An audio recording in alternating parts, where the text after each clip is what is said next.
Berlatar pada abad ke-10, kisah akan berfokus pada seorang penjelajah muslim bernama Ahmed bin Fahlan yang saat ini tengah berlayar bersama dengan orang-orang dari bangsa Viking. Semuanya berawal ketika Ahmed diutus menjadi duta besar di salah satu negeri di utara. Ia ditemani sang paman pun melakukan perjalanan panjang menaiki unta hingga harus diburu oleh para bandit pembunuh yang ada di sana.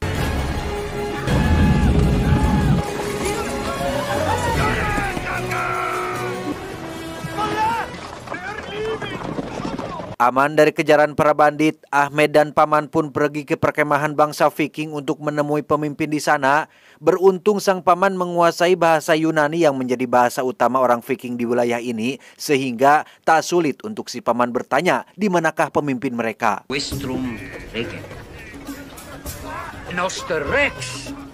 Tabernaculo. He says their king is out there in that. Setelah bertanya kepada beberapa orang, akhirnya diketahui bahwa sang raja baru saja tiada. Sekarang ada putranya yang bernama Bulifai, sang ahli waris yang ditunjuk sebagai raja baru menggantikan ayahnya. Of God.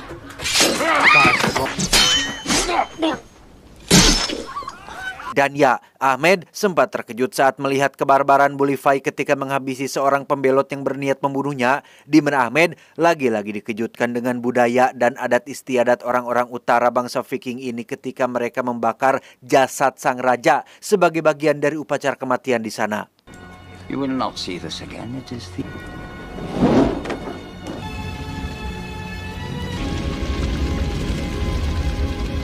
Keesokan paginya saat Ahmed dan paman sedang ngopi bersama salah satu orang Viking, muncullah beberapa pasukan dari kerajaan lain yang diketuai oleh seorang bocil.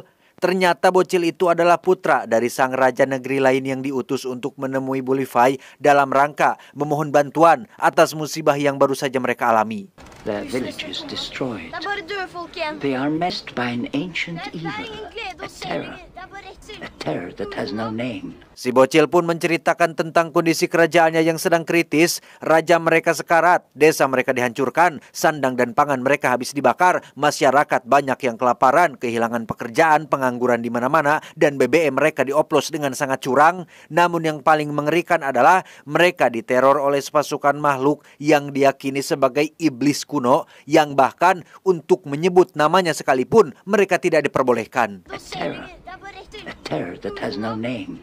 Terror that must not be named. The name cannot be said.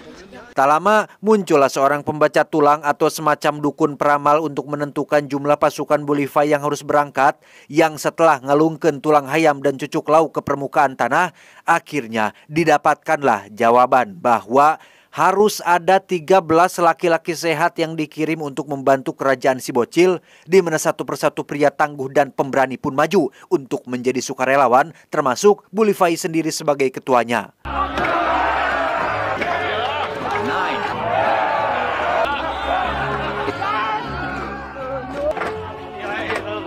Semua orang tiba-tiba terdiam saat si dukun berkata bahwa prajurit ke-13 haruslah bukan dari kaum utara, di mana Ahmed tampak kebingungan saat semua orang seketika melihat ke arahnya karena The hell are you saying? The 13th warrior is you. bingung harus bagaimana, mau ikut ragu, mau nolak ya ngeri juga, bangsa Viking ini bos, barbar.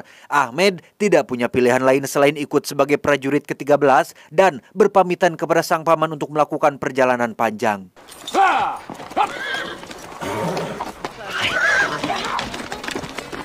Go with God. You listening?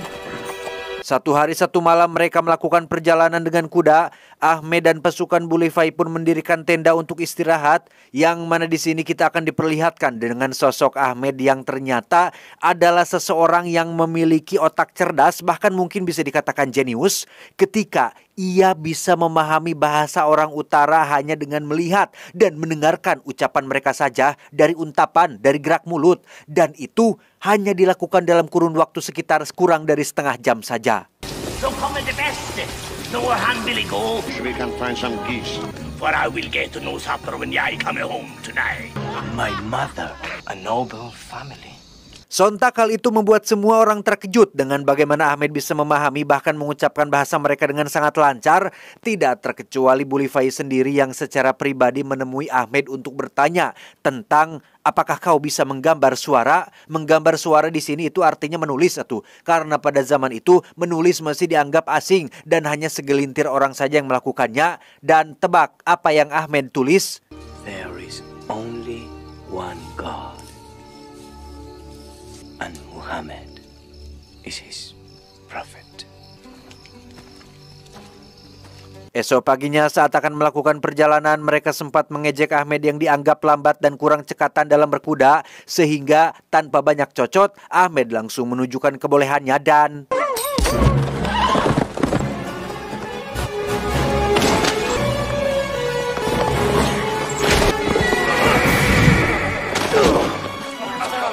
Itulah awal cerita bagaimana Ahmed bisa berlayar bersama dengan bangsa Viking yang setelah melaut sekitar hampir kurang lebih 2 minggu, sampailah mereka di tanah kerajaan yang dimaksud, di mana Bu Livai tiba-tiba saja menulis lafaz yang sama dengan yang pernah Ahmed tulis waktu itu, yakni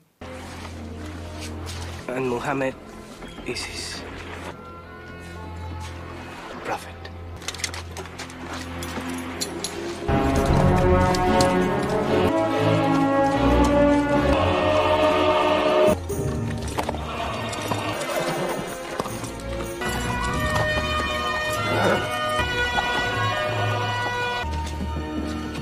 Tibalah mereka di istana sang raja yang tampak lemas dan lunglai melihat keadaan kerajaannya sendiri saat ini, di mana Bu Livai yang dikenal tak suka bertele-tele pun langsung berbisik kepada sang raja dan bertanya, What troubles this place, old man? Seolah tak percaya, ke-13 prajurit pun sontak mempertanyakan tentang apa yang dikatakan oleh sang raja mengenai sosok makhluk yang sudah memporak-porandakan kerajaan ini. Sesuai ceritaan si raja tadi, mereka, para makhluk ini, datang bersamaan dengan kabut tebal dan tiba-tiba... Gentlemen,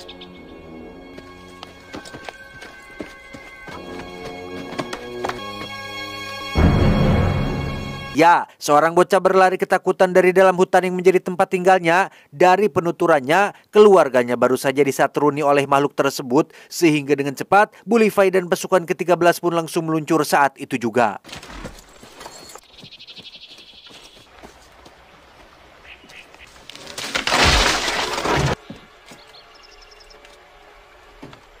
Tiba di lokasi, mereka tidak menemukan jejak makhluk tersebut. Yang mereka temukan hanyalah sisa-sisa dari kesadisan mereka berupa jasad dan potongan tubuh yang sudah digerogoti. Sampai akhirnya mereka menemukan petunjuk berupa batu yang diukir, yang mana itu adalah simbol dari kaum yang disebut dengan Wendol, ras manusia primitif yang juga dikenal sebagai monster kabut. Monster kabut yang ada di dalam kabut tebal dan tidak kabut.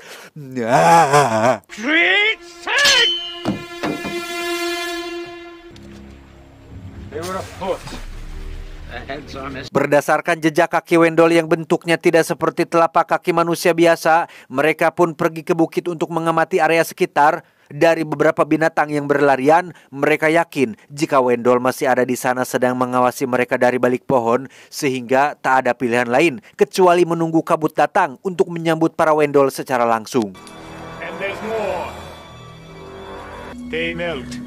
Will they come to us? The farmers say they come with a mist. Malamnya di istana, mereka pun berkumpul untuk mendengarkan penjelasan sang raja terkait seperti apa ciri-ciri fisik Wendol.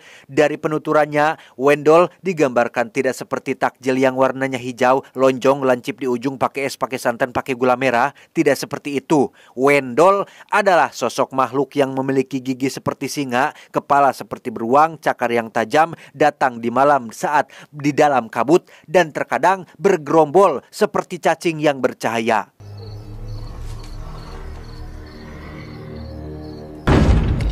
Black and battle boy. Selesai mendengarkan cerita dari raja dan orang-orang yang pernah melihatnya, Bu Livai dan prajurit 13 pun tidur melingkar untuk menjaga satu sama lain. Yang ketika suasana sedang tenang dan adem ayem, tiba-tiba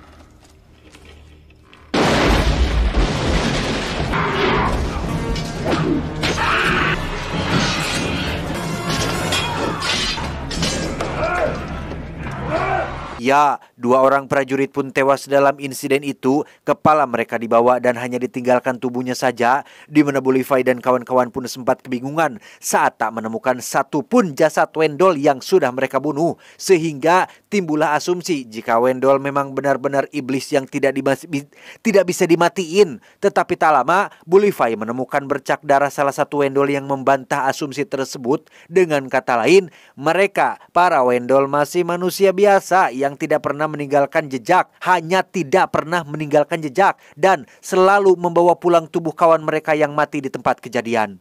Their blood looks real enough. This one of the claws. We have defenses to build.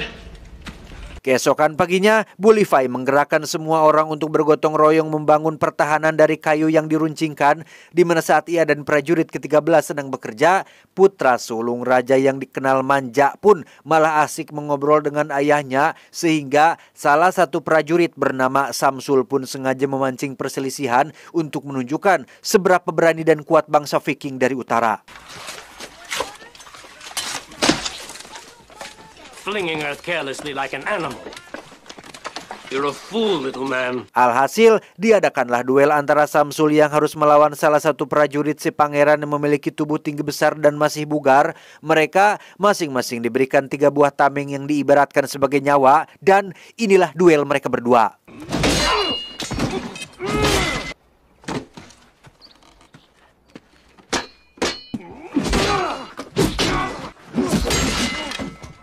Dan ya, Samsul tampak kewalahan menghadapi lawannya sampai-sampai hanya tersisa 1 tameng yang ia miliki. Ahmed yang melihat hal itu pun sempat akan menghentikan duel ini, tetapi dicegah oleh Bulify yang menyuruhnya untuk diam dan saksikan saja sampai selesai.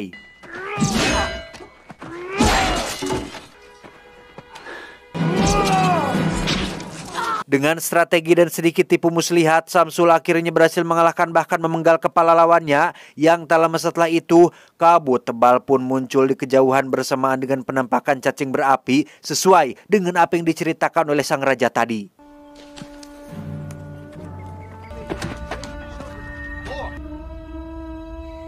Look at her. Saat itulah mereka melihat seorang anak kecil yang berlari dari rombongan cacing berapi Wendell, di mana Ahmed yang memiliki rasa kemanusiaan tinggi pun segera menaiki kudanya untuk menyelamatkan anak kecil tersebut.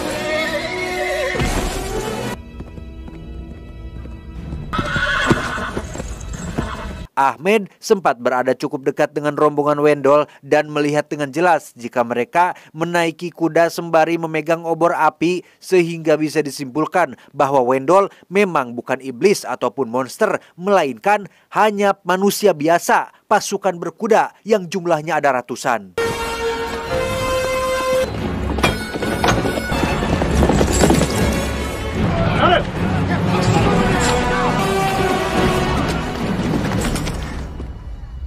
Segera setelah Ahmed berhasil membawa si anak kecil ke dalam istana, rombongan Wendell itu pun langsung melakukan formasi menyerang, dan inilah yang terjadi.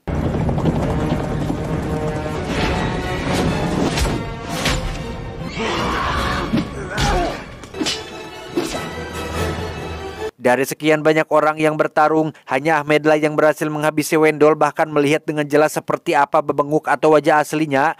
Sesuai dugaan, Wendell hanyalah manusia biasa yang mengcosplay dirinya menjadi monster dengan memakai riasan wajah dan kostum dari bulu beruang.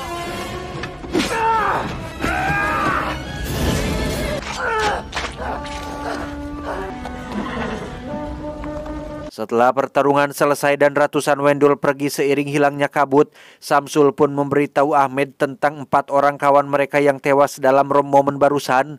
Untuk memulihkan stamina, Samsul menawari Ahmed sebuah minuman yang bisa mengembalikan stamina.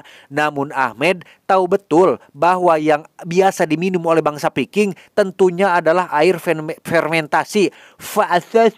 Fermentasi dari anggur atau gandum yang pastinya mengandung alkohol alias homer yang memabukkan, tetapi I cannot.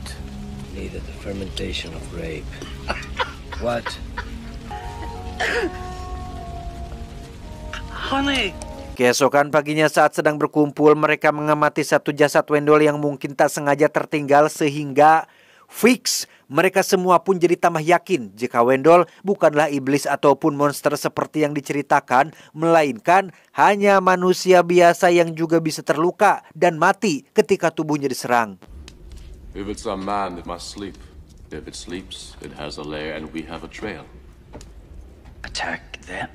Karena pada zaman itu belum ada yang namanya internet ataupun Google, maka satu-satunya cara untuk mengetahui apa yang tidak mereka ketahui adalah dengan menemui seorang dukun yang dapat melakukan browsing melalui penerawangan goib, sehingga didapatkanlah jawaban bahwa Wendell memiliki seorang ratu yang dianggap sebagai pemimpinnya.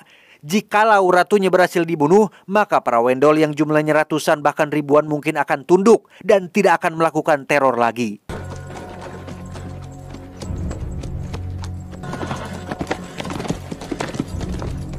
Berdasarkan petunjuk itulah, Bulify dan prajurit 13 yang masih tersisa pun pergi ke bukit terlarang yang biasa menjadi tempat pertama kali munculnya kabut tebal.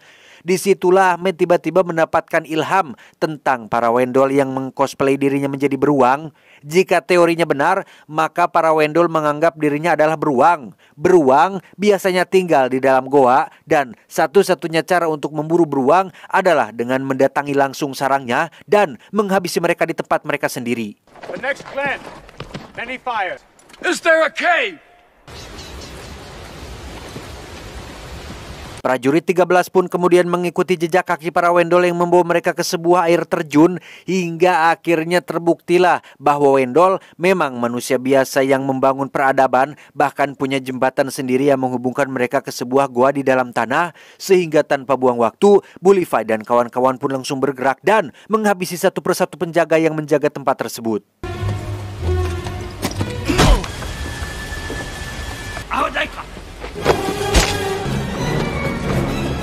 Selesai dengan para penjaga, Bulify dan kawan-kawan pun langsung masuk ke dalam dan disampakin oleh beberapa prajurit Wendell yang sedang baranghakan. Sempat akan ketahuan, Bulify CS pun langsung bergerak cepat dan berhasil masuk lebih dalam untuk mencari keberadaan sang ratu.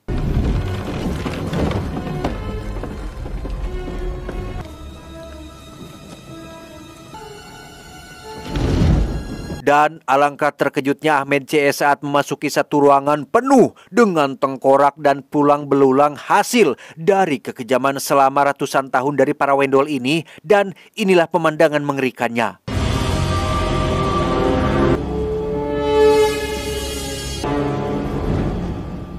I was wrong. Perjuangan berat pun harus Ahmed CS lewati ketika jalur yang akan dilalui terputus oleh air terjun, sehingga tak ada pilihan lain, mereka harus menggunakan tali untuk berayun ke sisi seberang.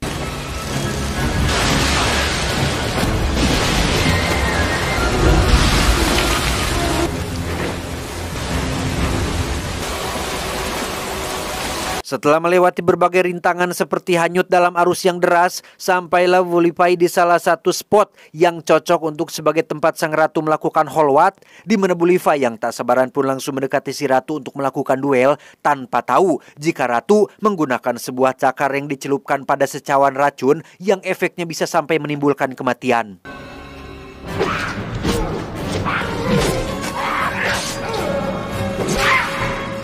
Dan ya, Bulify berhasil menghabisi sang ratu meskipun sempat terkena sedikit sabetan cakar beracunnya. Tak lama, mereka pun menemukan lorong atau terowongan menuju ke sisi lain dari gua tersebut, yang ketika dalam perjalanan menuju ke sana, satu prajurit yang terluka pun mengaku sudah tidak kuat lagi berjalan. Sehingga daripada menjadi beban untuk semua orang, ia memilih bertahan, setidaknya bisa untuk memperlambat para Wendell mengejar teman-temannya.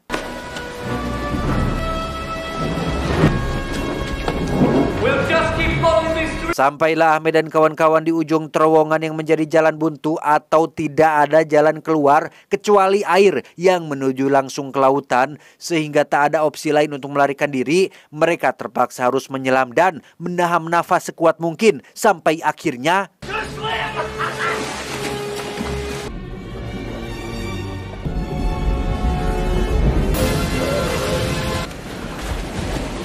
Selamat dari serang Wendol, Ahmed dan kawan-kawan terlihat sudah berada di istana dengan Bu Levi yang tengah dalam kondisi sekarat akibat racun. Meski sang ratu sudah mati, tapi para pasukannya belum menyadari akan hal itu sehingga ada kemungkinan para pasukan Wendol tetap akan melakukan serangan ketika kabut datang, kecuali kabar kematian ratu mereka sudah sampai ke telinga semua orang.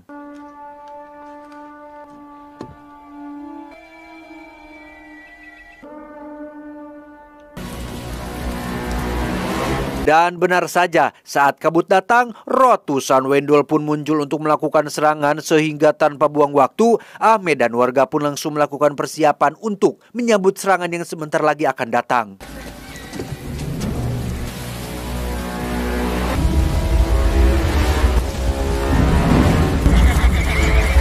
Yang menarik perhatian Samsul adalah ketika semua orang harusnya bersiap, deg-degan, was-was atau tegang dengan serangan yang sebentar lagi akan datang, Ahmed malah menanggalkan baju jirahnya untuk berdoa sebentar kepada Allah yang Maha Kuasa.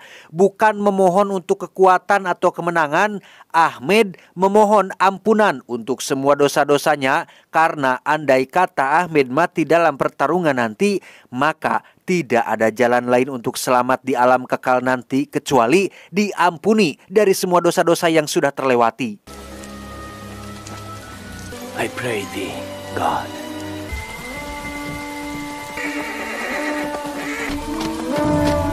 Tak lama muncullah Bu Levi yang meski sekarat tetap ingin ikut berjuang bersama pasukan.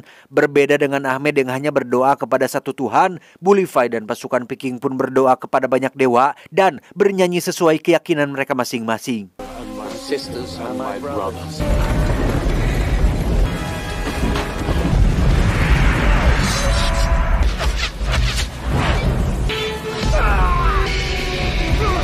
Dan ya, pertarungan pun pecah dengan para Wendol yang babak belur dihajar oleh prajurit 13. Di mana saat perkelahian sedang seru-serunya, trompet pun dibunyikan pertanda para Wendol harus mundur. Itu artinya kabar kematian sang ratu sudah diketahui dan para Wendol tidak akan pernah balik dan menyerang lagi.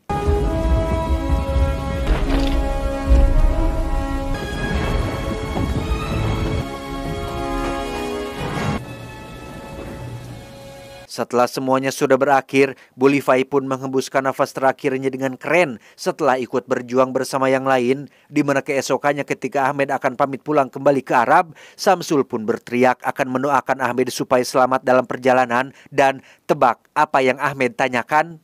Prayers to who? In your land, one God is perhaps enough, but we in need of many. Goodbye, Arab! Goodbye, Northman. Tamat ending yang sangat mengvikingkan. Pesan yang bisa kita ambil dari sosok Ahmed adalah, sadarlah dirimu bukan apa-apa dan bukan siapa-siapa jika bukan karena penciptamu. Ingat apa yang hilang dariku ketika aku bersama denganmu dan apa yang aku dapatkan ketika aku tidak bersama denganmu. Saya John mewakili jajaran direksi yang bertugas mengucapkan terima kasih dan sampai jumpa di video selanjutnya. Adios, visi misi Pegadaian.